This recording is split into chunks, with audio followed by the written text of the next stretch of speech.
अगर आज गांव के अंदर इतना हो रहा है, जो गाँव तो सड़क बन रही है, इसकी शुरुआत चौधरी चरण सिंह जी ने की।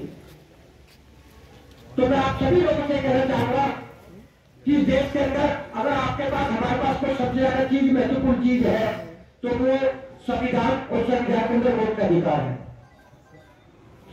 अभी हमारे जिम्मेदार साथियों ने अपनी बात कही कि एक लकड़ी हो तो टूट सकती है, अगर लकड़ियां कट्ठा में टूटेगा नहीं, उसे दूसरा आदमी नहीं तोड़ सकता। और इस बात को भारत की जनता ने कई बार दिखाया और सरकार को करके दिखाया। चाहे वो 2 अप्रैल 2018 का मामला हो आरक्षण का, या फिर जब दिल्ली में बॉर्डर पर किसान डटे हुए थे, और एमएसपी का मामला हो, जो 3 किसी के कानून के जो कार्य कानून थे उनको वापस लेने का मामला हो, तो आप लोग इकट्ठा हुए तो भारत सरकार को मजबूर होना पड़ा उसको वापस लेने के लिए। तो जो आपकी जो ताकत है, जो आपकी शक्ति है, वो आपके इकट्ठा होने में है, मजबूत होने में है।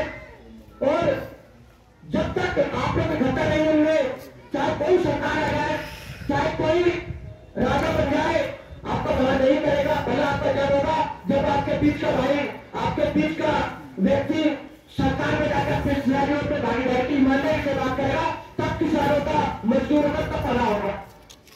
क्योंकि चौधरी चरण सिंह जी की लड़ाई किसानों की लड़ाई थी, और डॉक्टर भीमराव अम्बेडकर की लड़ाई इस देश का मजदूर की लड़ाई थी। और ये देश किसानों का, मजदूरों का देश है। ये देश बाबा साहब डॉक्टर अम्बेडकर और चरण सिंह जी का देश है।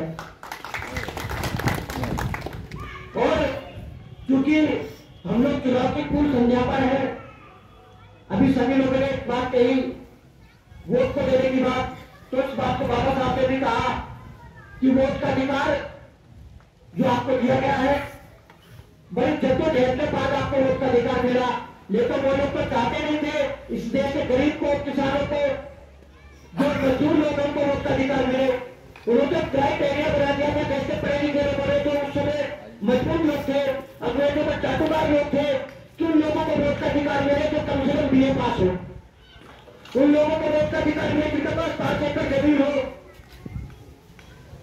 तो साथियों, उस समय कितने लोग ऐसे थे जो BA पास थे, कितने लोग ऐसे थे जिनके पास 5 एकड़ जमीन थी। तो अगर आप लोगों को, हम लोगों को वोट का अधिकार मिला, जिसकी बदौलत आप लोग सरकार की मनमर्जी चुन पाते हैं, बात कर पाते हैं, तो बाबा साहब डॉक्टर भीमराव अम्बेडकर जी ने अपनी ताउल मेहनत की और ये दिखाने का काम किया कि आपका जो वोट है वो सरकार को बदल भी सकता है और सरकार को बदल भी सकता है। और आज उसी वोट का दिन है, उसी वोट का पर्व चल रहा है। तो मैं आपसे कुछ ना जानना कहता हूं, अपनी बात समाप्त करना चाहूंगा यह कहते हुए कि जो चौधरी इस देश के अंदर, चौधरी अध्यक्ष जी ने कहा जो किसानों की बात करेगा, तो साथियों देश के अंदर आज किसानों की कोई बात करता है कि तो चौधरी चरण सिंह जी ज्यादा तो कोई बात कर नहीं सकता। इस देश के अंदर चौधरी चरण सिंह जी ने अपनी ताकत जीवन लगा दिया किसानों की बहाली के लिए।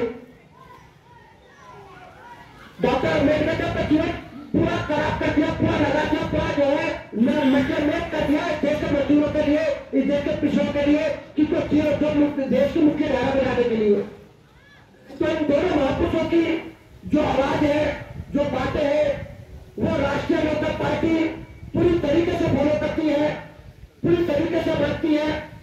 और मैं आप सभी लोगों को आग्रह भी करना चाहूंगा कि जो आने वाले वक्त में जो वोट का चुनाव है, जो इस देश का प्रधानमंत्री राजा बनने का जो चुनाव है, उसमें आप लोग अपना वोट बहुत सोच समझकर, बहुत जिम्मेदारी के साथ अपना वोट डाले किसी को भी, लेकिन वोट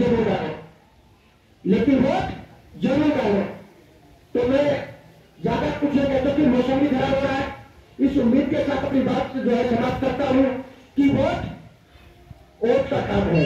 जब भी आप वोट दो, वोट सोच समझ कर दो। ये वोट बड़ी मेहनत के बाद आपको मिला है, हमारे बुजुर्गों ने बड़ी मेहनत की, लाखों कुर्बानियां दी, तब जाकर वोट मिला है।